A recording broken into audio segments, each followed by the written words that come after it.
نحمده ونصلي على رسوله الكريم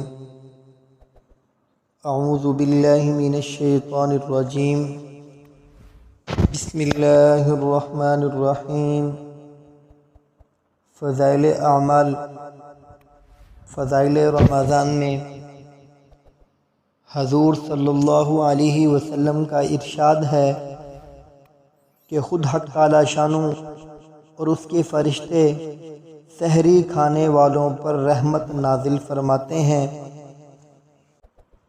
کس قدر اللہ جل جلالہ کا انعام و احسان ہے کہ روزہ کی برکت سے اس سے پہلے کھانے کو جس کو سحری کہتے ہیں امت کے لیے ثواب کی چیز بنا دیا، اور اس میں بھی مسلمانوں کو اجر دیا جاتا ہے۔ بہت سی احادیث میں سحر کھانے کی فضیلت اور اجر کا ذکر ہے۔ علامہ عینی رحمۃ اللہ علیہ نے 17 صحابہ رضی اللہ تعالی عنہ سے اس کی فضیلت کی احادیث نقل کی ہیں اور اس کے مستحب ہونے پر اجماع نقل کیا ہے۔ بہت سے لوگ کاہلی کی وجہ سے اس فضیلت سے محروم رہ جاتے ہیں، اور بعض لوگ تراویح پڑھ کر کھانا کھا کر سو جاتے ہیں اور وہ اس کے ثواب سے محروم رہتے ہیں، اس لیے کہ لغت میں سحر اس کھانے کو کہتے ہیں جو صبح کے قریب کھایا جائے، جیسا کہ قاموس نے لکھا ہے۔ بعض نے کہا کہ آدھی رات سے اس کا وقت شروع ہو جاتا ہے۔ صاحب کشف رحمۃ اللہ علیہ نے اخیر کے چھٹے حصہ کو بتلایا ہے، یعنی تمام رات کو 6 حصوں پر تقسیم کر کے اخیر کا حصہ، مثلا اگر غروب آفتاب سے طلوع صبح صادق تک 12 گھنٹے ہوں تو اخیر کے 2 گھنٹے سحر کا وقت ہے، اور ان میں بھی تاخیر اولیٰ ہے، بشرطیہ اتنی تاخیر نہ ہو کہ روزہ میں شک ہونے لگے۔ سحر کی فضیلت بہت سی احادیث میں آئی ہے۔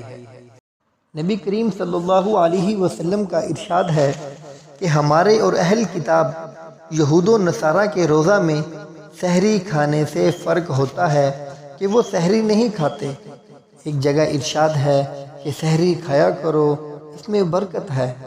ایک جگہ ارشاد ہے کہ 3 چیزوں میں برکت ہے، جماعت میں اور سرید میں اور سحری کھانے میں۔ اس حدیث میں جماعت سے عام مراد ہے نماز کی جماعت، اور ہر وہ کام جس کو مسلمانوں کی جماعت مل کر کرے کہ اللہ کی مدد اس کے ساتھ فرمائی گئی ہے۔ اور سرید گوشت میں پکی ہوئی روٹی کہلاتی ہے جو نہایت لذیذ کھانا ہوتا ہے۔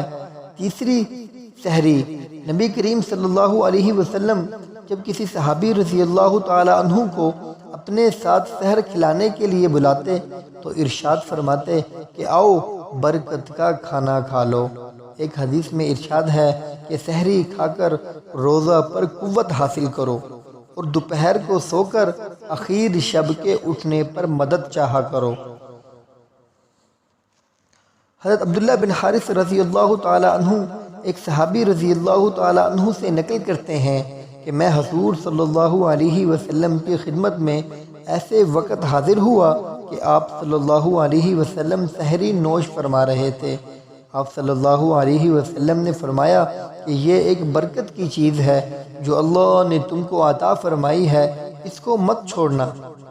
حضور صلی اللہ علیہ وسلم نے متعدد روایات میں سحور کی ترغیب فرمائی ہے، حتیٰ کہ ارشاد ہے کہ اور کچھ نہ ہو تو ایک چھہارا ہی کھا لیا کرو یا ایک گھونٹ پانی ہی پی لیا کرو۔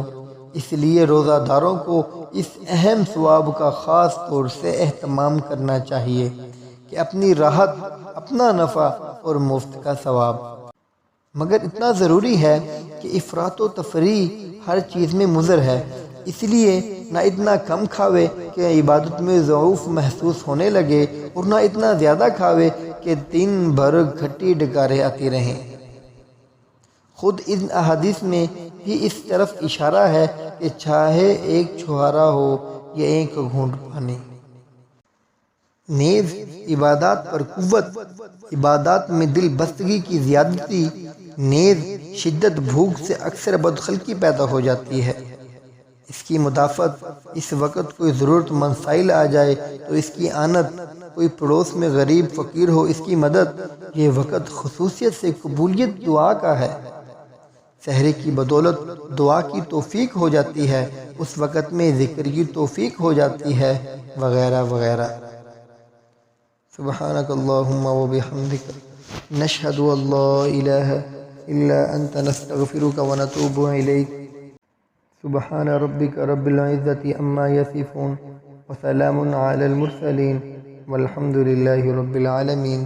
لا الہ الا اللہ محمد الرسول اللہ۔